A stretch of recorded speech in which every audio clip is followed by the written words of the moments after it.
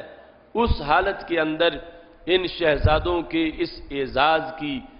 گنجائش پھر بھی موجود تھی کہ جب دونوں کو دور کیا گیا تو ہمارے آقا علیہ الصلوۃ والسلام نے فرمایا دعوہما، انہیں چھوڑ دو، انہیں یوں ہی رہنے دو۔ اور محبوب علیہ الصلوۃ والسلام نے فرمایا من احبنی فلیحب ہذین، جو مجھ سے پیار کرتا ہے چاہیے کہ وہ ان دونوں سے بھی پیار کرے۔ تو یہ انداز، اس کے علاوہ جو تربیت کے مختلف تعلیم اور تزکیہ کے احوال ہیں ان کے ہمراہ یہ منصب جو ملا دربار رسول علیہ الصلوۃ والسلام سے، ایک طرف پشت کے لحاظ سے اور دوسری طرف پیٹ کے لحاظ سے، اس کا تذکرہ بھی مسند بزار میں موجود ہے۔ حضرت سعد بن ابی وقاص رضی اللہ تعالیٰ عنہ کہتے ہیں دخلت علی رسول اللہ صلی اللہ علیہ وسلم، میں اللہ کے رسول علیہ السلام کی خدمت میں حاضر ہوا، والحسن والحسین یلعبان علی بطنہ، امام حسن اور امام حسین رضی اللہ تعالی عنہما ہمارے آقا علیہ السلام کے پیٹ مبارک پہ کھیل رہے تھے۔ فقلت یا رسول اللہ صلی اللہ علیہ وسلم، حضرت سعد بن ابی وقاص کہتے ہیں میں نے کہا یا رسول اللہ صلی اللہ علیہ وسلم اتحبہما، کیا آپ ان دونوں سے پیار کرتے ہیں؟ تو نبی علیہ الصلوۃ والسلام نے فرمایا وما لی لا احبہما، میں کیوں نہ ان دونوں سے پیار کروں، وہما ریحانتای، یہ دونوں میری خوشبوئیں قرار پائی ہیں۔ تو نبی اکرم نور مجسم شفیع معظم صلی اللہ علیہ وسلم نے ان دونوں کو اپنی خوشبو قرار دیا، اور یہ منصب ملا دونوں شہزادوں کو نبی اکرم نور مجسم شفیع معظم صلی اللہ علیہ وسلم کی ذات مقدس سے، اور پھر جو عطائیں ہوئیں اس نسب اور خون کی برکات کے علاوہ وہ ایک طویل داستان ہے۔ اور اس کے بعد نبی اکرم نور مجسم شفیع معظم صلی اللہ علیہ وسلم ہر گھڑی جو ان کو نوازتے رہے، اگر گہری نگاہ سے دیکھا جائے تو امام حسن اور امام حسین رضی اللہ تعالی عنہم کے تذکرے جہاں ہمیں تعلیمات قرآن میں، احادیث رسول علیہ السلام میں ہر طرف ملتے ہیں، وہاں ان کے بعد امت میں جو امر بالمعروف اور نہی عن المنکر کا فریضہ ہے، آج تک جو دین متین کی رونق ہے، آج تک جو مسجد منبر و محراب پر اسلام کی روشنی ہے، اس سب کے اندر ان کا حصہ موجود ہے۔ اور حسینیت کے جذبے آج بھی کائنات کو اس حقیقت پر مطلع کر رہے ہیں، کرتی رہے گی پیش شہادت حسین کی، آزادی حیات کا یہ سرمدی اصول، چڑھ جائے کٹ کے سر تیرا نیزے کی نوک پر، لیکن یزیدیوں کی اطاعت نہ کر قبول۔ خالق کائنات جل جلالہ کے فضل سے جو بقا اور دوام ملا ان نفوس قدسیہ کو، تاجدار گولڑا حضرت سیدنا پیر سید مہر علی شاہ رحمہ اللہ تعالی، آپ بیٹھے تھے، آپ کے پاس ایک پادری آیا جو ایک مشنری کالج میں پروفیسر تھا، اور آ کے کہنے لگا کہ آپ لوگ امام حسن اور امام حسین رضی اللہ تعالی عنہما کے تذکرے کرتے تھکتے نہیں ہیں، حالانکہ ان کے ہوتے ہوئے قرآن نازل ہوتا رہا، ان کی ولادت ہو چکی تھی اور ابھی قرآن کا نزول جاری تھا، تو ان کا تو قرآن میں نام ہی موجود نہیں ہے، جن کا نام تک قرآن میں نہیں آیا، آپ ان کو اس قدر ترجیح دیتے ہو اور ان کے بارے میں جلسے منعقد کرتے ہو، کتابیں لکھتے ہو، تذکرے کرتے ہو۔ تو حضرت پیر سید مہر علی شاہ رحمۃ اللہ علیہ نے فرمایا کیا تمہیں قرآن مجید کا مطالعہ میسر ہے؟ تو اس پادری نے قرآن مجید جیب میں ڈالا ہوا تھا، نکال کے سامنے رکھا کہ میں پورے قرآن کا مطالعہ کیے ہوئے ہوں، اس قرآن میں نہ امام حسن کا ذکر ہے نہ امام حسین رضی اللہ تعالی عنہما کا تذکرہ ہے۔ تو پیر مہر علی شاہ رحمۃ اللہ علیہ فرمانے لگے تمہیں قرآن کہاں سے پڑھنا میسر ہے، کون سی آیت آتی ہے؟ اس نے بسم اللہ الرحمن الرحیم کی تلاوت کی، اسے پڑھا تو پیر سید میر علی شاہ رحمۃ اللہ علیہ فرمانے لگے اگر تمہارا ذوق سلامت ہو تو یہ آیت تم نے پڑھی ہے اسی کے اندر ہی صرف ان شہزادوں کا نام ہی نہیں مکمل سوانح عمری کا تذکرہ بھی موجود ہے۔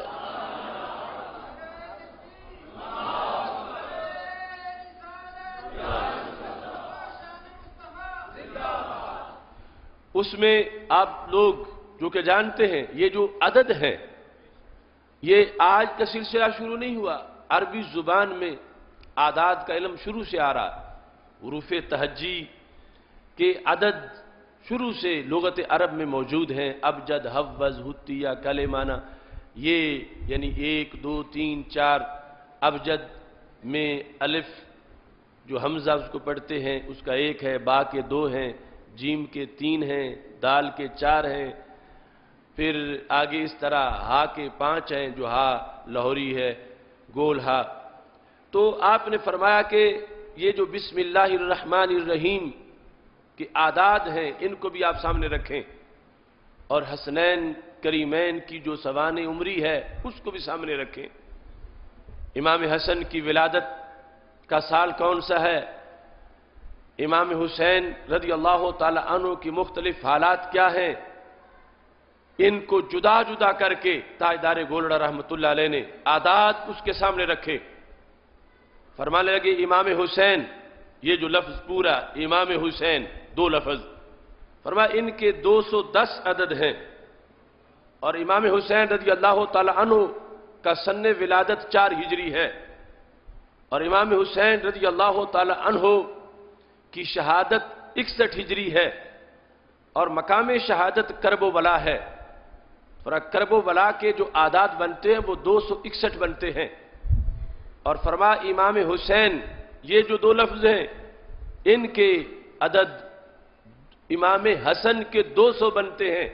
اور امام حسین کے 210 بنتے ہیں، اور اس کے بعد امام حسن رضی اللہ تعالی عنہ کی جو تاریخ وفات ہے وہ 50 ہجری ہے، اور آپ ان سب کو جمع کرو۔ امام حسین کے عدد 210، سن ولادت 4 ہجری، تاریخ شہادت 61 ہجری، مقام شہادت کرب و بلا جس کے عدد 261 ہیں، امام حسن رضی اللہ تعالی عنہ کے عدد 200 مکمل ہیں، اور ان کی تاریخ وفات 50 ہجری ہے۔ جب اس پادری نے ان کو جمع کیا تو یہ 786 مکمل ہو گئے۔ تو فرمایا کہ یہاں صرف نام ہی نہیں بلکہ مکمل سوانح عمری بھی موجود ہے۔ اس پادری نے پھر بعد میں کلمہ بھی پڑھا اور مرید ہوا تاجدار گولڑا کا، تو پتہ چلا کہ حقائق ہر طرف موجود ہیں۔ اگر کوئی توجہ کرتا ہے اور گہری نگاہ سے دیکھتا ہے تو آج بھی اللہ کا کلام بتا رہا ہے کہ اس کلام کے اندر خالق کائنات جل جلالہ نے کس قدر حقائق رکھے ہیں، اور حضرت امام حسن اور حضرت امام حسین رضی اللہ تعالی عنہما کا مقام و مرتبہ آگے دیگر آیات تو کیا، یعنی خود بسم اللہ الرحمن الرحیم کے اندر نام بھی موجود ہیں اور ان کے بلند مرتبہ و مقام بھی موجود ہیں۔ بالخصوص سیدنا امام حسین جن کی شخصیت کے لحاظ سے اور شہادت کے لحاظ سے آج ہماری گفتگو ہے، آپ ایک چوٹی کے مدرس بھی تھے، ایک بہت بڑے مفتی بھی تھے، ایک بہت بڑے فقیہ بھی تھے، ایک بہت بڑے محدث بھی تھے، ایک بہت بڑے مناظر بھی تھے، ایک بہت بڑے شاعر بھی تھے۔ اگرچہ یہ ساری نسبتیں نیچے رہ جاتی ہیں، اور نواسہ رسول علیہ السلام ہونا یہ ان کا اعزاز جو ہے کتنا بڑا اعزاز ہے، اور اسی طرح امام حسن رضی اللہ تعالی عنہ کا یہ کتنا بڑا اعزاز ہے، اور پھر جو میدان کربلا کا ان کا کردار ہے۔ لیکن ان ساری جہتوں کے لحاظ سے آج کی ہماری گفتگو ہے تاکہ وہ پہلو بھی ہمارے سامنے ہوں کہ حضرت امام حسین رضی اللہ تعالیٰ عنہ نے جو اپنی زندگی بسر کی کربلا جانے سے پہلے، اس وقت معمولات کیا تھے، اس وقت ان کی زندگی کی مصروفیات کیا تھیں، اور خالق کائنات جل جلالہ نے کتنا بلند و بالا مقام عطا فرما رکھا تھا۔ مستدرک للحاکم کے اندر تفصیل کے ساتھ یہ موجود ہے۔ ابن اساکر نے اس کو ذکر کیا، حضرت امام حسین رضی اللہ تعالی عنہ کے مفتی ہونے کا تذکرہ اور ایک بہت بڑے فقیہ ہونے کا تذکرہ اس انداز میں حضرت عبداللہ بن عباس رضی اللہ تعالی عنہ سے سند سے مروی ہے۔ حضرت اکرمہ اس کی روایت کرتے ہیں کہ حضرت عبداللہ بن عباس تشریف فرما تھے اور ان کا تذکرہ پہلے علمی حوالوں سے بارہا ہو چکا ہے کہ حضرت عبداللہ بن عباس اگرچہ عمر میں چھوٹے تھے، جس وقت ہمارے نبی علیہ السلام کا وصال ہوا 14-15 سال عمر تھی، لیکن اتنا پڑا کہ ابھی حضرت فاروق اعظم کا زمانہ تھا تو شورا کی مجلس میں ان کو فرنٹ پہ بٹھایا جاتا تھا کہ ان کی معلومات بہت زیادہ تھیں، خاندان رسول علیہ السلام کا فرد ہونے کے لحاظ سے بھی اعزاز تھا۔ اب یہ محفل علم کی لگی ہوئی ہے، حضرت عبداللہ بن عباس جو روزانہ سینکڑوں لوگوں کے سوالات کا جواب دیتے ہیں، ان کے پاس ایک شخص حاضر ہوا جس کا نام نافع بن ازرق تھا۔ اتفاق یہ ہے کہ اسی محفل میں سیدنا امام حسین رضی اللہ تعالیٰ عنہ بھی تشریف فرما ہے، تو نافع بن ازرق نے طنزیہ انداز میں حضرت عبداللہ بن عباس سے یہ کہا، تفتی الناس فی النمل والقمل، کہ اے ابن عباس تم لوگوں کو چیونٹی اور جوں کے بارے میں تو مسئلے بتاتے رہتے ہو، لیکن میں آج آپ سے اللہ کے بارے میں پوچھنا چاہتا ہوں، صرف الہک الذی تعبد، جس خدا کی عبادت کرتے ہو اس خدا کا مجھے تعارف کرواؤ، اس خدا کی مجھے پہچان کرواؤ، اس کی میرے سامنے، اس خدا کی صفات میرے سامنے رکھو۔ یعنی اس کا مطلب یہ تھا ہم سنتے ہیں رب بھی سنتا ہے، رب سنتا ہے ہم بھی سنتے ہیں، وہ دیکھتا ہے ہم بھی دیکھتے ہیں، ہمارے دیکھنے میں اس کے دیکھنے میں فرق کیا ہے؟ ہمارے اندر اعضاء ہے، اس کے اندر یہ صفتیں کس طرح پائی جاتی ہیں؟ یعنی مختلف طرق سے وہ پوچھنا چاہتا تھا۔ حضرت عبداللہ بن عباس رضی اللہ تعالی عنہ نے جب یہ سنا، فَأَطْرَقَ ابن عباس اعظاما لقولہ، آپ نے سر جھکایا، ابھی کچھ بتانا چاہتے تھے لیکن دیکھ رہے تھے کہ یہ کس سٹیشن سے بول رہا ہے اور اسے کس انداز میں جواب دیا جائے، کیونکہ اس شخص کا ماضی ایسا تھا کہ اس کو کچھ ذہنی طور پر بہت سی الجھنوں کا سامنا تھا، اور بالخصوص حضرت سیدنا امام حسین رضی اللہ تعالیٰ عنہ اور اہل بیت کے دیگر افراد کے لحاظ سے اس کے دل میں کچھ میل بھی موجود تھا۔ تو حضرت عبداللہ بن عباس ابھی سوچ رہے تھے، وَكَانَ الْحُسَيْنُ بْنُ عَلِي رضی اللہ تعالی عنہ جالسا ناہیہ، اسی محفل میں ایک طرف حضرت امام حسین رضی اللہ تعالیٰ عنہ بھی تشریف فرما تھے۔ فرما الیہ یبن الازرق، آپ میرے پاس آؤ، میں تمہیں بتاتا ہوں تمہارے سوال کا جواب۔ اس نے کہا لستُ ایاک اسألُ، میں نے آپ سے تو پوچھا ہی نہیں، میں نے تو حضرت عبداللہ بن عباس سے پوچھا ہے، عبداللہ بن عباس مجھے جواب دے۔ تو اس پر حضرت عبداللہ بن عباس بول پڑے، فرمایا یبن الازرق انہو من اہل بیت النبوہ، کہ تمہیں پتہ نہیں ہے کہ یہ جنہوں نے کہا کہ میں جواب دیتا ہوں یہ بھی کوئی چھوٹے مفتی نہیں ہیں، یہ اہل بیت نبوت سے ہیں، اور وہم ورثۃ العلم، اور جو اہل بیت نبوت ہیں وہ علم کے وارث ہیں، تو ان کے پاس نبوی علم کا فیضان ہے، تو یہ تمہیں تمہارے مسئلے کا بہترین جواب دیں گے۔ تو اب وہ نافع اٹھا اور حضرت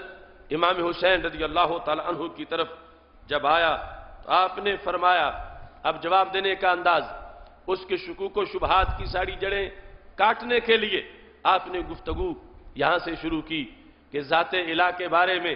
سوچنے کا انداز کیا ہونا چاہیے، کس طرح تمہیں سمجھ آ سکتی ہے۔ آپ نے ارشاد فرمایا، ان من وضع دینہ علی القیاس لم یزل الدہر فی الالتباس، فرمایا جو اپنے دین کی بنیاد قیاس پہ رکھے، قرآن نہ پڑھے، سنت نہ پڑھے، انہیں چھوڑ کے قیاس کرے، ایک تو یہ ہے کہ انہیں سمجھنے کے لیے ان کے اندر قیاس محمود کرے، فرمایا جو شخص اپنے دین کی بنیاد نصوص کو چھوڑ کر قیاس پہ رکھے، پھر کیا ہوتا ہے، لم یزل الدہر فی الالتباس، ساری زندگی شک میں ہی رہتا ہے، اس کا شک کبھی دور نہیں ہو سکتا۔ تم چاہتے ہو کہ تمہارا علاج ہو، اور تمہارا توحید کے بارے میں شک ختم ہو اور شکوک و شبہات دور ہو جائیں تو پھر اپنی عقل کو ذرا سائیڈ پہ رکھ کے میری بات کو سننا، چونکہ رب کو پہچانا جاتا ہے جن ذرائع سے عقل ادھوری ہے، عقل کے ترازو پہ اس کی الوہیت کو تولا نہیں جا سکتا۔ اس تمہید کے ساتھ حضرت امام حسین رضی اللہ تعالی عنہ نے فرمایا، آصف الہی بما وصف بہ نفسا، میں رب کی وہی صفتیں بیان کرتا ہوں جو رب نے اپنی صفتیں آپ بیان کی ہیں، اور ساتھ یہ ارشاد فرمایا وَأُعَرِّفُ بِمَا عَرَّفَ بِهِ نَفْسَهُ، اور میں رب کی معرفت اسی طریقے سے کرواتا ہوں جیسے رب نے خود اپنی معرفت کروائی ہے۔ یہ کہنے کے بعد فرمایا لا یدرک بالحواس، رب کا ادراک حواس سے نہیں کیا جا سکتا۔ کہ کوئی شخص یہ کہے کہ میں اپنی آنکھ سے پہچانوں کہ رب کیسا ہے، اپنے کان سے پہچانوں کہ رب کیسا ہے، یہ جو 5 سینسز ہیں، حواس خمسہ، فرمایا یہ جو 5 قوتیں ہیں، 5 سورسز ہیں نالج کے انسان کے پاس، یہ 5 سورسز مخلوق میں تو کام دیتے ہیں، خالق میں کام نہیں دیتے، کہ خالق کے لحاظ سے بندہ ان کے ذریعے ادراک کرنا چاہے کہ میں خالق کو پہچانوں ان کے ذریعے سے، تو فرمایا لا یدرک بالحواس، حواس کے ذریعے اس کا ادراک نہیں کیا جا سکتا، ولا یقاس بالناس، اور اسے بندوں پہ قیاس بھی نہیں کیا جا سکتا۔ اب انسان کے لیے سب سے قریب ترین چیز خود اس کی اپنی ذات ہے، اور اس کی سوسائٹی میں رہنے والے لوگ ہیں، ان کی حالتیں ہیں، ان کی طبیعتیں ہیں، ان کی عادتیں ہیں، ان کی اعضاء ہیں۔ تو فرمایا لا یقاس بالناس، تو نے اپنی آنکھ دیکھی ہے، یعنی لوگوں کی آنکھ دیکھی ہے، ہاتھ دیکھے ہیں، کان دیکھے ہیں، زبان دیکھی ہے، فرمایا یہ جو تمہارے سورسز ہیں نہ ان سے رب کو پہچانا جا سکتا ہے، اور نہ جو تیری معلومات میں اعضاء ہیں لوگوں کے، اس پر اللہ کو قیاس کیا جا سکتا ہے۔ فرمایا بولتا ہے، مگر یہ زبان جس ایک ٹکڑے کو ہم زبان کہتے ہیں اس سے وہ پاک ہے، وہ دیکھتا ہے مگر جس طرح ایک ٹکڑا آنکھ ہے اس سے وہ پاک ہے، وہ سنتا ہے مگر جیسے ایک ٹکڑا کان ہے اس سے وہ پاک ہے۔ فرمایا یہ جو جتنے بھی اعضاء ہیں جو ان سے مرکب چیز ہو اس کو جسم کہا جاتا ہے، جو جسم ہو وہ حادث ہوتا ہے، اور جو حادث ہو وہ فانی ہوتا ہے، اور جو فانی ہو وہ اللہ نہیں ہوتا۔ تو حضرت امام حسین رضی اللہ تعالی عنہ نے جامع لفظوں میں فرمایا کہ نہ تو اس کا ادراک حواس سے ہو سکتا ہے اور نہ ہی اس کو قیاس کیا جا سکتا ہے انسانوں کے اوپر، انسانوں کی قوتوں کے اوپر۔ انسان کا معاملہ اور ہے، انسان کے خالق کا معاملہ اور ہے۔ اس کے بعد آپ ارشاد فرمانے لگے قریب غیر ملتصق، قریب ہے مگر کسی سے جڑا ہوا نہیں ہے، ہے قریب اتنا کہ جان سے بھی قریب ہے، شارک سے بھی قریب ہے، مگر جو قریب کا معنی اجسام میں ہوتا ہے وہ نہیں پایا جاتا۔ اب 2 جسم جب قریب ہو تو ہر درجے کا قرب تب ہوگا جب آپس میں جڑ جائیں گے۔ فرمایا وہ قریب ہے مگر وہاں التصاق نہیں کہ آپس میں جڑنے والا، چمٹنے والا ایک دوسرے کے ساتھ معنی موجود ہو، وہ قریب تو ہے مگر کسی طرح کا التصاق اور جڑاؤ والا معنی وہاں موجود نہیں ہے۔ وَبَعِيدٌ غیر منتقص، بعید بھی ہے مگر اس میں کوئی نقص نہیں جو اوروں کے بعید ہونے کی وجہ سے پایا جاتا ہے۔ یعنی اللہ تو شارک سے بھی قریب ہے، بعید ہونے کا مفہوم اس انداز میں بیان کر دیا کہ جیسے ہمارے آقا علیہ السلام کا یہ فرمان ہے، اللہ تعالیٰ کا فرمان ہے جو حدیث قدسی ہے کہ میرے نبی علیہ السلام ارشاد فرماتے ہیں، اللہ فرماتا آنا عند ظن عبدی بی، میں اپنے بندے کا جو میرے بارے میں گمان ہے میں اس کے مطابق ہوں، جو مجھے قریب سمجھے میں اس کے قریب ہوں، اور جو مجھے بعید سمجھے تو میری رحمت اس سے بعید ہو جاتی ہے۔ حالانکہ رب تو شارک سے بھی قریب ہے۔ تو اس بنیاد پر حضرت امام حسین رضی اللہ تعالیٰ عنہ نے فرمایا وہ بعید بھی ہے مگر غیر منتقص، ایسا کہ اس کے اندر جو بود والا نقص ہے وہ نہیں۔ اب یہ عقل سے ماورا ہے کہ بعید بھی ہو اور پھر بود والا نقص بھی نہ ہو. بود والا نقص کیا ہے کہ دور ہونے کی وجہ سے کسی کا بر وقت فائدہ نہیں پہنچتا, دور ہونے کی وجہ سے کسی کی بر وقت مدد نہیں پہنچتی, دور ہونے کی وجہ سے کوئی حالات پہ بر وقت مطلع نہیں ہوتا. فرمایا بعید ہے مگر ان سارے نقصانوں سے پاک ہے. یعنی اس انداز میں اس بود کو بھی بیان کر دیا حضرت امام حسین رضی اللہ تعالی عنہ نے, اور فرمایا یوحد ولا یبعد, اس میں وحدت ہی وحدت ہے, بازیت نہیں, یعنی ٹکڑے ٹکڑے نہیں, وحدت ہے, اس کے اندر جوڑ نہیں, اس کے اندر اجزاء نہیں, اس کے اندر مختلف قسم کے ٹکڑے نہیں, وہ وحدت ہی وحدت ہے. اور فرمایا معروف بالآیات موصوف بالعلامات. جب یہ ساری چیزیں بیان ہو رہی تھیں سوال ہو رہا تھا پھر پتہ کیسے چلے گا, جانیں گے کیسے, اس کا ادراک پھر کس ذریعے سے ہوگا. فرمایا موصوف بالآیات موصوف بالعلامات معروف بالآیات. فرمایا وہ صفتوں سے پہچانا جاتا ہے, نشانیوں سے اس کا پتہ چلتا ہے. انسان کی عقل اس قابل نہیں کہ عقل پہ اسے تولا جائے, یہ انسانی عقل ادھوری ہے, اس کے اندر وسعت نہیں. یہی وہ مفہوم ہے جو حرف کھڑی کہتے ہیں کہ وحدہ لا شریک الہی صفتان سے جاپے, کہ خالق کائنات جل جلالہ کا پتہ اس کی صفات سے چلتا ہے. قال فرعون وما رب العالمین, فرعون پوچھ رہا تھا حضرت موسیٰ علیہ السلام سے اپنے رب کا تعارف تو کرواؤ, رب کون ہے؟ تو حضرت موسیٰ علیہ السلام نے جو تعارف کروایا تو صفات سے تعارف کروایا. اللہ کا تعارف صفات سے ہمیشہ کروایا جاتا رہا, اور قرآن میں وہی طریقہ ہے. اور حضرت امام حسین رضی اللہ تعالی عنہ نے اسی طریقے کے ساتھ اس شخص کے سامنے جو گفتگو کی, اب روایت میں اتنے الفاظ ہیں لیکن اس شخص کا جو تأثر ہے وہ بتاتا ہے کہ امام حسین نے اسے کتنا مطمئن کیا, کس حد تک اس کے سامنے ان حقائق کو واضح کیا. لکھا ہے کہ جس وقت آپ نے یہ الفاظ اس کے سامنے بیان کیے تو وہ بول پڑا, یا حسین ما احسنا کلامک, حسین آپ نے تو کمال کر دیا ہے. کہ میں یہ سمجھ رہا تھا کہ شاید میں ابن عباس سے ہی مسئلہ پوچھوں گا تو مجھے اطمینان ہوگا, تو آپ نے تو کتنا خوبصورت جواب مجھے ارشاد فرمایا ہے. تو حضرت امام حسین رضی اللہ تعالیٰ عنہ نے آخری جملہ یہ بولا, فرمایا لا الہ الا هو الکبیر المتعال. فرمایا وہ الہ ہے, اس کے سوا کوئی الہ نہیں ہے, وہ کبیر ہے, متعال ہے,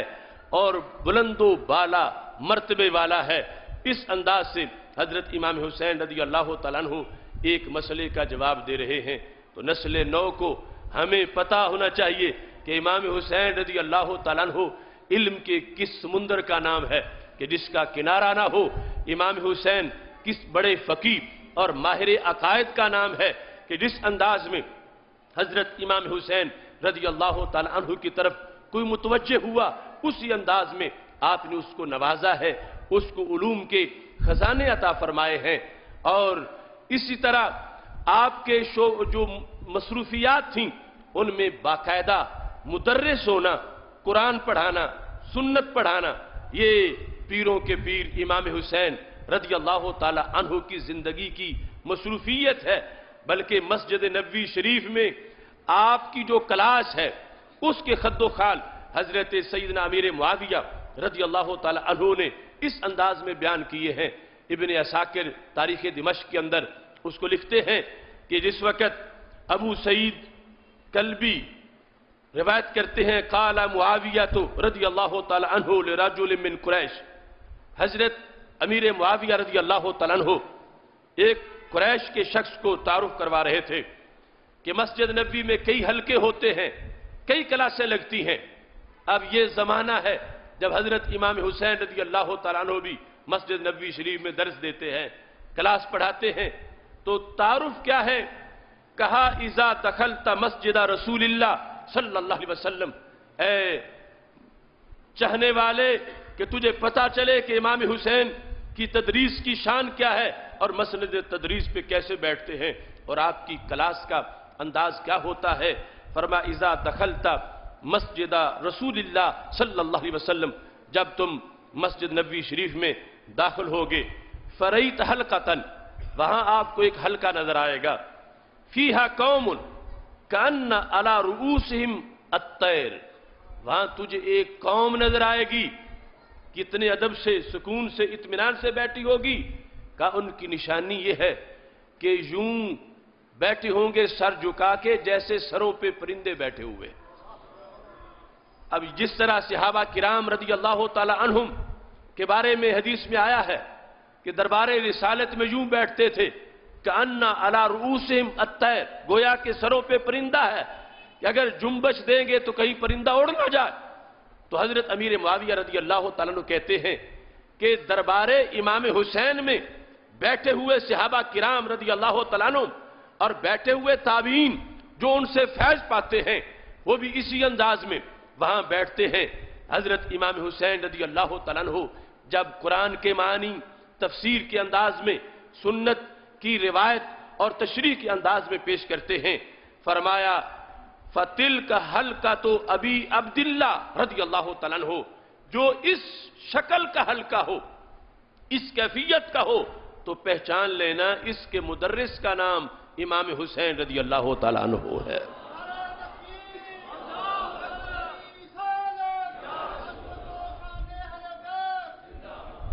کہتے ہیں مؤتذراً علی انصاف ساقیہ، وہاں تجھے جو مدرس نظر آئیں گے وہ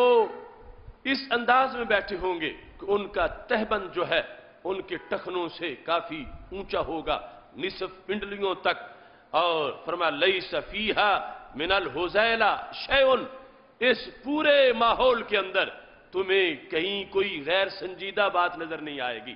اتنی سنجیدگی، اطمینان اس حلقہ درس میں موجود ہوگا کہ جہاں ابو عبداللہ یہ کنیت ہے حضرت امام حسین رضی اللہ تعالیٰ عنہ کی۔ تو اس سے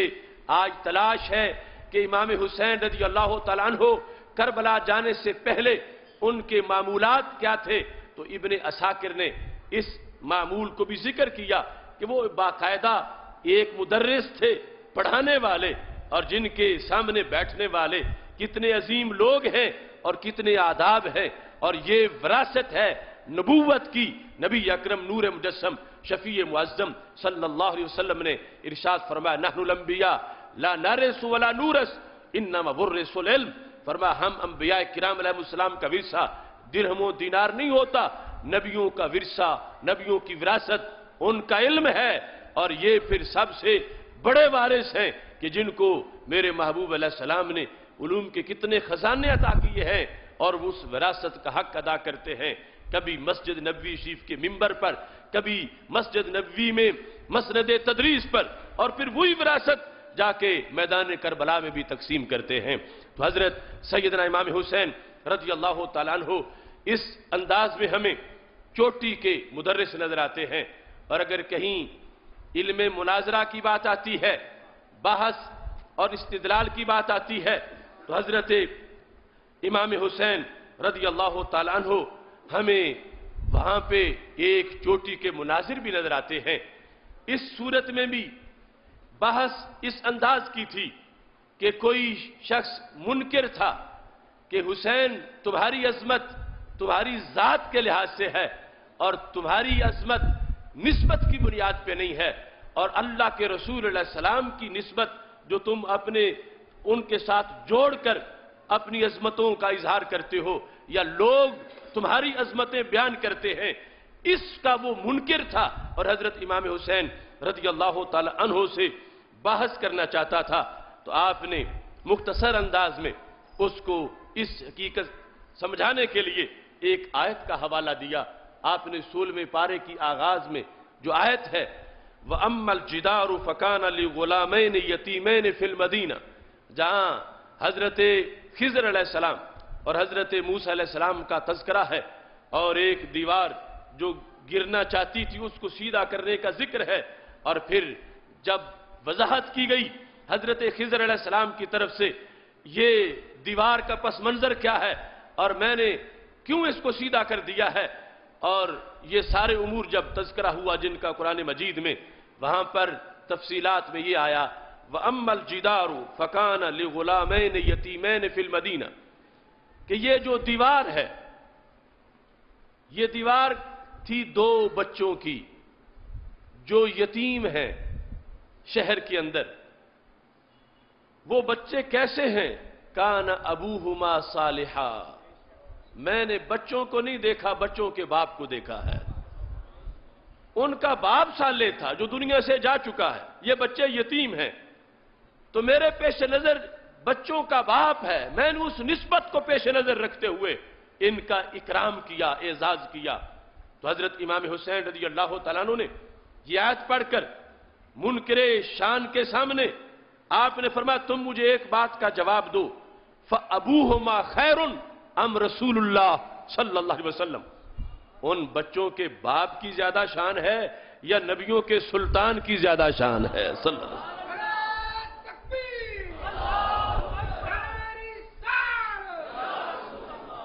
فَأَبُوهُمَا خَيْرٌ أَمْ رَسُولُ اللَّهِ صلی اللہ علیہ وسلم، اللہ کے رسول علیہ السلام کی شان زیادہ ہے یا ان کی شان؟ تو کہا گیا اللہ کے رسول علیہ السلام کی شان تو کہیں زیادہ ہے۔ تو فرمایا جب وہاں کان ابوہما صالحا اس نسبت کو پیش نظر رکھا گیا اور اس کا تذکرہ قرآن میں ہے، تو فرمایا پھر ہمیں ہماری ذاتوں تک تم محدود کر کے فکر قرآن کا انکار کرنا چاہتے ہو، جب ان کے باپ کی وجہ سے ان کی عظمت کو پیش نظر رکھنا یہ رب کے نبیوں کا مذہب ہے اور یہ قرآن کا طریقہ ہے، تو پھر نسبت رسول علیہ السلام سے جو دنیا ہمارا ادب کرتی ہے، احترام کرتی ہے، اور ہمیں اولاد رسول علیہ السلام کہا جاتا ہے اور مجھ کو ابن الرسول علیہ السلام کہا جاتا ہے، تو کہنے والے کوئی غلو نہیں کرتے بلکہ یہ قرآنی پیغام پہ عمل کرتے ہوئے نظر آتے ہیں۔ حضرت سیدنا امام حسین رضی اللہ تعالیٰ عنہ چوٹی کے شاعر بھی تھے اور آپ کے شعر بھی تبلیغ سے بھرے ہوئے۔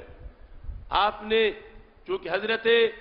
سیدنا علی المرتضیٰ رضی اللہ تعالی عنہ نے وصال سے پہلے جو وصیتیں فرمائی تھیں، ان میں یہ وصیت بھی تھی کہ حسین قرآن پر عمل کرنے کے لحاظ سے دوسرے لوگ تم سے آگے نہ نکل جائیں، تمہاری امامت کا تقاضا یہ ہے کہ عمل بالقرآن میں بھی تم امام نظر آؤ، عمل بالقرآن کے لحاظ سے بھی لوگ تمہاری مثالیں بیان کریں، جیسے پہلے ہے اس میں مزید ترقی ہو۔ تو حضرت امام حسین رضی اللہ تعالیٰ عنہ اپنے ہر خطبے میں، اپنی ہر تبلیغ کے اندر انہوں نے ان امور کو پیش نظر رکھا اور اس انداز میں تبلیغ کی جس میں فکر آخرت ہے، جس میں قبر کی تیاری ہے، جس میں وہ دنیا جو انسان کو غافل کرے اس سے بیزاری ہے، اللہ کے ساتھ رابطہ اور اللہ تعالیٰ کی طرف متوجہ ہونا کا تذکرہ ہے۔ اشعار کے اندر بھی جب عرب زمانے کے اندر کئی ایسے شعراء تھے کہ جو عورتوں کے حسن و جمال کو اپنے شعروں کا موضوع بناتے تھے اور دنیا کی رغبتیں ان کی طرف قوموں کو لگاتے تھے، مگر حضرت امام حسین رضی اللہ تعالیٰ عنہ کی شاعری بھی کس درجہ روحانی شاعری ہے۔ آپ ارشاد فرماتے ہیں اغنے عن المخلوق بالخالق تغنی عن الکاذب من ظن ان الناس یغنونہ فلیس بالرحمن بالواسق۔ رضی اللہ تعالیٰ عنہ کہ خالق کی طرف متوجہ ہو کر غنی بن جاؤ مخلوق کے مقابلے میں، اس میں اس آیت کا انکار نہیں ہے، نہ کوئی خارجی دماغ اس طرف جائے کہ اغناہم اللہ ورسولہ من فضلہ، کہ غنی کیا اللہ نے اور غنی کیا اللہ کے رسول صلی اللہ علیہ وسلم نے، غنی کیا دونوں نے اپنے اکٹھے فضل کے ساتھ، جو قرآن مجید میں ہے۔ یہاں مخلوق سے مراد یہ دنیا اور دنیا کے دھندوں سے جو کسی کو بے نیاز کرتا ہے۔ اگلے شعر میں کہتے ہیں وَمَن نَّاسَ وَمَن ظَنَّ أَنَّ النَّاسَ یغنونہ، جس کا یہ نظریہ ہے، جو یہ گمان رکھتا ہے کہ لوگوں کے دینے سے اس کی تھوڑ ختم ہو جائے گی، لوگوں کے دینے سے اس کی حاجت ختم ہو جائے گی، میں اس کے بارے میں یہ نظریہ رکھتا ہوں۔ امام حسین کہتے ہیں فلیس بالرحمن بالواسق، اس کا پھر رحمان پہ پکا یقین ہی نہیں ہے۔ رحمان پہ جس کا پکا یقین ہو اس کو پھر دوسری طرف سے یقین منقطع کرنا پڑے گا، بلکہ یقین تو کیا گمان بھی ہٹانا پڑے گا۔ جو یہ سمجھتا ہے کہ لوگ دیں گے تو میری تھوڑ میری کمی پوری ہو جائے گی، فرمایا اس کا رحمان کے فضل پہ پکا یقین نہیں ہے۔ جس کا رحمان کے فضل پہ پکا یقین ہو جائے پھر وہ لوگوں کا منگتا نہیں بنتا، بلکہ اللہ والوں کی طرف وہ متوجہ ہوتا ہے، اور اللہ کا فضل جسے بے نیاز کر دیتا ہے پھر وہ ہر قسم کے انداز اپناتا ہے کہ جس کی وجہ سے اسے یہ دنیا کے دھندے اور دنیا کے مختلف احوال اسے مایوس نہیں کر پاتے، بلکہ رب کے فضل سے اگرچہ وہ کٹیا میں بیٹھا ہو پھر بھی اطمینان اور سکون کی زندگی بسر کرتا نظر آتا ہے۔ تو حضرت امام حسین رضی اللہ تعالیٰ عنہ محدث بھی چوٹی کے تھے،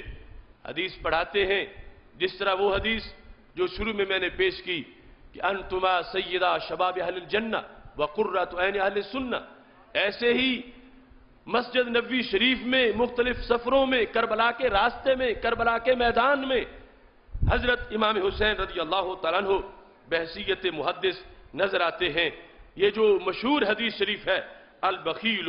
من ذکرت عنده ثم لم يصلی علیہ، کہ ہمارے نبی علیہ السلام فرماتے ہیں بخیل دیکھنا ہے تو وہ بندہ چوٹی کا بخیل ہے کہ جس کے پاس میرا ذکر ہو اور وہ مجھ پہ درود نہ پڑے۔ یہ رسول اکرم نور مجسم شفیع معظم صلی اللہ علیہ وسلم کا فرمان مسند امام احمد کے اندر موجود ہے کہ بخیل تو وہ ہے، یعنی چوٹی کا بخیل، کہ جس کے پاس میرا ذکر ہو اور وہ مجھ پہ درود نہ پڑے۔ سارے کہو الصلاۃ والسلام علیکہ یا رسول اللہ وعلی آلکہ واصحابکہ یا حبیب اللہ۔ تو فرمایا جس کے پاس میرا ذکر ہو اور وہ مجھ پہ درود نہ پڑے تو وہ چوٹی کا بخیل ہے۔ تو یہ امت تک حدیث کس کے ذریعے سے پہنچی؟ یہ حضرت امام حسین رضی اللہ تعالیٰ کے ذریعے سے، کیونکہ مسند امام احمد میں اس کی سند ہے، اور وہ سند چلتی ہے تو حضرت عبداللہ تک پہنچتی ہے۔ کون حضرت عبداللہ؟ جو امام زین العابدین رضی اللہ تعالیٰ عنہ کے بیٹے ہیں۔ ان عبداللہ ان علی بن الحسین ان الحسین رضی اللہ تعالیٰ عنہ، یہ سند ہے، اور حضرت امام حسین رضی اللہ تعالیٰ عنہ آگے ڈائریکٹ رسول اللہ صلی اللہ علیہ وسلم سے بلا واسطہ اس کو روایت کرتے ہیں۔ تو یہ ان کی مقدس زندگی کے مختلف احوال کا ایک گلدستہ ہے، اور شہادت حضرت امام حسین رضی اللہ تعالیٰ عنہ کی، جس کے اندر ہر لمحہ، جس کے اندر ہر گھڑی ایک سبق ہے، ایک استقامت ہے، کروڑ ہمالے استقامتوں کے موجود ہیں۔ اس کے لحاظ سے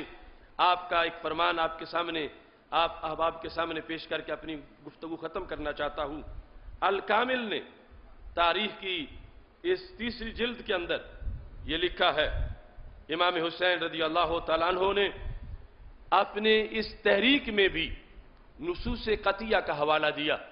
اور شہادت کے مقاصد بھی اسی انداز سے بیان کیے۔ اس میں لکھا ہے، آپ نے گفتگو کرتے ہوئے فرمایا ایھا الناس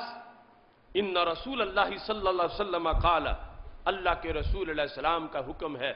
جس پر میں نکل کے آیا ہوں۔ وہ حکم کیا ہے؟ مر رأى سلطانا جائرا، جس نے ظالم سلطان کو دیکھا، مستحلا لحرم اللہ، جو رب کی حرام چیزوں کو حلال کرتا ہے، ناقصا لعہد اللہ، اللہ کے عہد کو توڑتا ہے، مخالفا لسنت رسول اللہ صلی اللہ علیہ وسلم، اور اللہ کے رسول علیہ السلام کی سنت کی خلاف ورزی کرتا ہے، یعمل فی عباد اللہ بالاسم، اللہ کے بندوں میں گناہ سے پیش آتا ہے، والعدوان، اور ظلم کرتا ہے، حد سے تجاوز کرتا ہے، فلم یغیر ما علیہ بفعل ولا قول، فرمایا جب حکمران یہ کر رہا ہو، آگے جو اس کے مقابلے میں کھڑا نہ ہو جائے اپنے قول سے اور اپنے فعل سے، کان حقا علی اللہ ان یدخلہ مدخلہ، پھر اللہ پر ہے کہ اسے بھی، جو اس ظالم بادشاہ کو جو حدود کو معطل کر رہا ہے اسے روکتا نہیں اپنی زبان کے ساتھ، اپنے فعل کے ساتھ، تو اللہ پھر اس کو بھی جو اس کے ساتھ کمپرومائز کر بیٹھا ہے اسی گڑھے میں گرائے گا جہاں اس ظالم حکمران کو گرائے گا۔ اور یہ حدیث پیش کرنے کے بعد فرمایا الا وان هؤلاء قد لازموا طاعت الشیطان وترکوا طاعت الرحمن، یہ یزیدی ٹولے نے رب کی بندگی چھوڑ دی ہے، شیطان کی اطاعت شروع کر دی ہے۔ وَأَظْهَرُوا الْفَسَادَ، انہوں نے فساد برپا کیا ہے، وَعَطَّلُوا الْحُدُودَ، انہوں نے حدود کو معطل کر دیا ہے، وَأَحَلُّوا حَرَامَ اللَّهِ وَحَرَّمُوا حَلَالَهُ، انہوں نے حلال کو حرام کر دیا ہے، حرام کو حلال کر دیا ہے، وَأَنَا أَحَقُّ مِنْ غَيْرِي، میں اس وقت سب سے زیادہ حقدار ہوں کہ ایسے بادشاہ کے مقابلے میں پہلے نمبر پہ نکلوں۔ آنا احق من غیری، یہ نہیں کہا کہ دوسرے نکلیں تو پھر میں نکلوں، فرمایا جس نصاب کو میں مکمل کرتا ہوں، جو میرا میرٹ ہے وہ اور کسی کا نہیں، آنا احق من غیری، میں غیر سے زیادہ اس کام کا حقدار ہوں کہ میں اس کام کو کروں کہ حدود کا جو تعطل ہو رہا ہے میں اس تعطل کو ختم کر کے حدود اللہ کی حیثیت کو بحال کروں، میں زمین سے فساد کو ختم کروں، میں جو لوگ رحمان کی بندگی چھوڑ کر شیطان کی غلامی کا پٹا گلے میں ڈال چکے ہیں ان کو سیدھے رستے پہ لگاؤں۔ تو حضرت امام حسین رضی اللہ تعالیٰ عنہ نے کربلا جانے کا اپنا مقصد ان لفظوں میں حدیث کی روشنی میں پہلے حدیث پیش کی، پھر حالات کا انالیسس پیش کیا اور اس کے بعد پھر اپنا کردار پیش کیا جو قیامت تک کربلا میں ایک مکتب کی حیثیت رکھتا ہے۔ انشاءاللہ اس کی تفصیلات اہل بیت اطہار علیہم الرضوان کی عظمت و شان کے لحاظ سے آئندہ جمعۃ المبارک پر اس میں تفصیلاً گفتگو ہوگی، لیکن مکتب کربلا نے حسینیت کا ایک سبق کائنات کو دیا اور حسینیت آج بھی زندہ ہے اور انشاءاللہ قیامت تک زندہ رہے گی، اور حسینیت کی زندہ تعبیریں، حسینیت کی زندہ شکلیں اور حسینیت کے زندہ فیض، یہ مسجدوں میں رونقیں، ممبروں میں محراب پہ حق کی آواز، یہ کعبے کے گرد حاجیوں اور عمرہ کرنے والوں کی کثرت، یہ قرآن مجید برہان رشید کے حفاظ اور قاری، یہ حدود اللہ کے ساتھ منسلک ہونا لوگوں کا، اور یہ اسی حسینیت کا حصہ ہے کہ غازی ممتاز حسین قادری ہوں یا غازی علم الدین شہید ہوں یا غازی عبد القیوم ہوں، یہ حسینیت زندہ کے ہمیں چلتے پھرتے ثبوت نظر آتے ہیں کہ حضرت امام حسین رضی اللہ تعالیٰ عنہ نے کربلا کے میدان میں یہ حوصلہ بخشا کہ قیامت تک کے لیے جو حق کے لیے نکلے گا اسے دیکھنا ہوگا کہ میں چلوں گا تو چلوں گا کیسے، نکلوں گا تو نکلوں گا کیسے، میں کس انداز سے کیسے آگے بڑھوں گا، کردار ادا کرنے سے پہلے یا کردار انداز کرنے کے بعد میری صورتحال اس پر مجھے کس انداز میں ثابت قدم رکھنا ہے۔ تو کربلا میں امام حسین رضی اللہ تعالیٰ عنہ کی ہر گھڑی اس کے لیے مرشد ہے، اس کے لیے رہنما ہے۔ اس بنیاد پر قیامت تک کے لیے انشاءاللہ حسینیت کے جھنڈے لہراتے رہیں گے، اور ہمارے لیے یہ ضروری ہے کہ ہم اگرچہ اس کربلا کے اہل نہیں جس کربلا میں امام حسین رضی اللہ تعالیٰ عنہ نے کردار ادا کیا، لیکن جو وقت کے کربلا ہیں ان میں حسینی ہونے کے لحاظ سے، کیونکہ ہم میں سے کوئی بھی یزیدی تو نہیں بننا چاہتا، سارے ہی حسینی بننا چاہتے ہیں اور سارے ہی حسینی ہیں، تو پھر حسینیوں کو حسینیت پہ اپنی توانائیاں خرچ کرنی چاہیے، حسینیت پہ آگے بڑھنا چاہیے۔ اس وقت کی یزیدیت غازیوں کو قاتل بنا رہی ہے، غازیوں کو سزائے موت دی جا رہی ہے۔ اس وقت ممتاز حسین قادری کے خلاف ایسے فیصلے کیے جا رہے ہیں، اور وقت کے کربلا میں حسینیت ممتاز حسین قادری کا ساتھ دینا ہے، ممتاز حسین قادری کی حمایت کرنا ہے، ممتاز حسین قادری کے لیے نکلنا ہے۔ یہ یاد رکھو کہ ایک فیصلہ جو اس وقت ہم پہ مسلط کیا جا رہا ہے یہ پورے ملک کے اسلامی تشخص کو لے ڈوبے گا معاذ اللہ۔ خاکم بدہن ایسا نہ ہو، اس فیصلے کے پیچھے سیکولر دماغ، لبرل لابیاں، امریکہ اور اس کے کیڑے مکوڑے،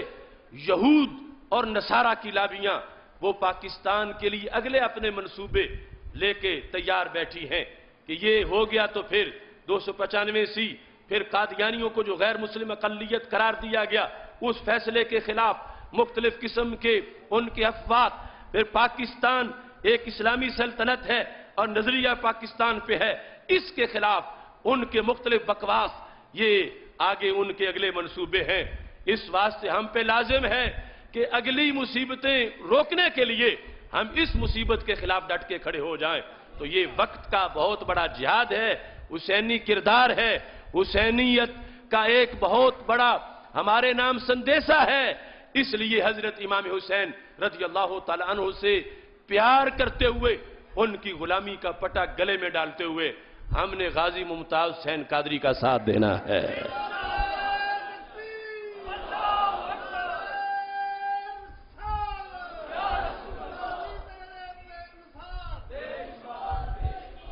اس انداز میں نہیں، سارے بولو غازی تیرے جان نثار. اگر ہاتھ اٹھانے ہیں تو سب اٹھاؤ اور سب بولو تاکہ دیکھنے والوں کو پتہ بھی چلے. غازی تیرے جان نثار. تو یہ جان نثار کا مطلب یہ نہیں ہے کہ گھر بیٹھے رہے اور جان نثار. تو ہماری ملک گیر جو میٹنگ ہوئی اس میں ہم نے فیصلہ کیا کہ اس بدھ کو یہ پہلی اذان ہے ملک کے سکوت کو توڑنے کے لیے. اگرچہ فیصلے کے دن ہی ہم نے مظاہرہ تو پریس کلب کے سامنے لاہور میں کیا، لیکن یہ اب ریلا نکالنے کا موقع ہے. بدھ کے دن انشاءاللہ 12:30 بجے حضرت داتا گنج بخش اجویری رحمت اللہ علیہ کے قدموں سے ہم ایک ریلا لے کے چلیں گے پنجاب اسمبلی کی طرف، جس میں یہ ہمارا نعرہ ہے کہ غازی ممتاز حسین قادری کے خلاف جو سپریم کورٹ نے فیصلہ کیا وہ غیر شرعی فیصلہ ہے، وہ غیر شرعی فیصلہ ہے اور ہم اس فیصلے کو کبھی بھی منظور نہیں کریں گے. اس فیصلے کو مسترد کرنے کے لیے اعلان ہم نکلیں گے انشاءاللہ اس دن. تو اب پتہ چلتا ہے کہ کون ہمارا ساتھ دے گا. تیار ہو سارے اس ریلی میں شرکت کے لیے؟ یہ پہلی اذان ہے. اس کے بعد انشاءاللہ آگے جو حالات ہوں گے، جس انداز میں بھی انشاءاللہ ان کا سامنا کرنا پڑا تو حسینیت ہمیں سبق سکھاتی رہے گی اور ہم انشاءاللہ آگے بڑھتے رہیں گے. تو اس ریلی کے لیے میں آپ کو دعوت دے رہا ہوں کہ 28 اکتوبر بروز بدھ 12:30 بجے تک آپ حضرت داتا گنج بخش اجویری رحمت اللہ علیہ کی دہلیز پہ پہنچ جائیں. وہاں سے انشاءاللہ یہ قافلہ کارواں یہ ریلا چلے گا. یہاں سے گوجرانوالا سے حضرت صاحبزادہ محمد داؤد رضوی صاحب قیادت کریں گے. زینت المساجد میں اجتماع ہوگا اور یہاں آپ جو اس علاقے کے لوگ ہیں یہاں اکٹھے ہوں تاکہ باہر جی ٹی روڈ پر سارا یہ کارواں اکٹھا ہو جائے. تو اس طرح یہ سینہ بسینہ دعوت آگے پہنچائیں، چونکہ پوری طرح حکومت نے میڈیا کا گلا گھونٹ دیا ہے کہ ایک لفظ بھی اخبارات چھاپنے کو تیار نہیں ہے. لیکن ہمارا یہ میڈیا سب سے بڑا میڈیا ہے، ہمارے منہ کی زبان سب سے بڑا میڈیا ہے. اور اس کے ساتھ ساتھ میسج کو استعمال کرو، زیادہ سے زیادہ دعوت دو اور اس دن پوری تیاری سے نکلو. انشاءاللہ پاکستان کی ایک نئی تاریخ رقم کرنے کے لیے اس تحفظ ناموس رسالت مارچ کا انتظام ہو رہا ہے. اور اس میں ہم نے قانون جو اس ملک کا حقیقی قانون ہے اسے عدالتوں میں لانے کے لیے اور اس قانون کی بقا کے لیے اور اس قانون کے تحفظ کے لیے ناموس رسالت پہ پہرا دینے کے لیے یہ مارچ کرنا ہے. اللہ تعالیٰ اس میں ہمیں کامیابیاں بھی عطا فرمائے اور خالق کائنات کا فضل اور اس کی رحمتیں ہم سب کے شریک حال ہوں. یہ فکر مستقیم کا تازہ شمارہ چھپ کے آ چکا ہے. اس کے اندر بڑی محنت سے حسینیت کے مضمون سارے لکھے گئے ہیں. آپ حضرات اسے بھی ضرور پڑھیں، دوستوں تک پہنچائیں. نماز جمعہ کے بعد آپ کو سٹال سے میسر آئے گا. اللہ تعالی ہم سب کا حامی و ناصر ہو. وآخر دعوایا ان الحمدللہ رب العالمین.